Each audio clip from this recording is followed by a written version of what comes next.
शिवलिंग पर जलवा चढ़ाएंगे। डीजे टुनटुन बाबू सालाहा Hajipur Vaishali. Recording by NS music. शिवलिंग पर जलवा चढ़ाएंगे। आ गइल सावन के पावन महीना, बड़ी बड़ी चिलम गांजा पीना।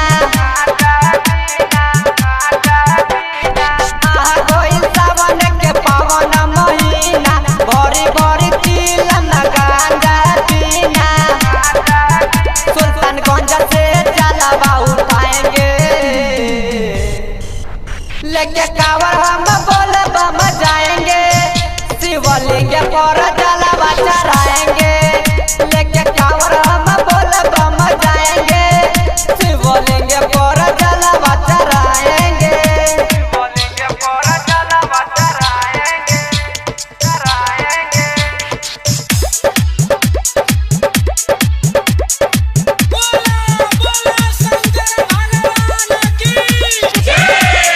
डीजे टुनटुन बाबू सालाहा हाजीपुर वैशाली।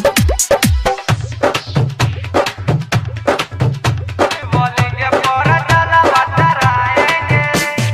चिलम धराई हम भंगिया चढ़ाएंगे। शिव जी के दर्शन कोई के ही आएंगे। चिलम धराई हम भंगिया चढ़ाएंगे। शिव जी के दर्शन कोई के ही आएंगे। अकबरपुर बजरिया के गमछा मंगाएंगे। अकबरपुर बजरिया के गमछा मंगाएंगे। जाके सुइया पहाड़ चढ़वाएंगे, लेके कावर हम बोल बम जाएंगे। शिवलिंग पर जलवा चढ़ाएंगे, लेके कावर हम बोल बम जाएंगे। शिवलिंग पर जलवा चढ़ाएंगे।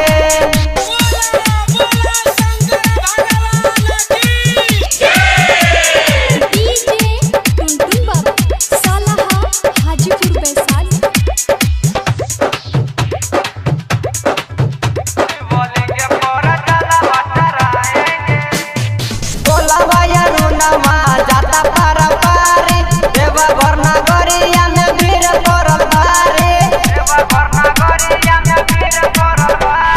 बोलवा यरुनवा जाता पारा पारी, देवघर नगरिया में भीड़ पड़ल भारी।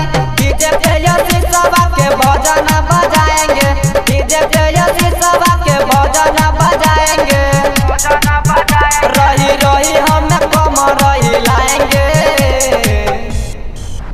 लेके कावर हम बोल बम जाएंगे।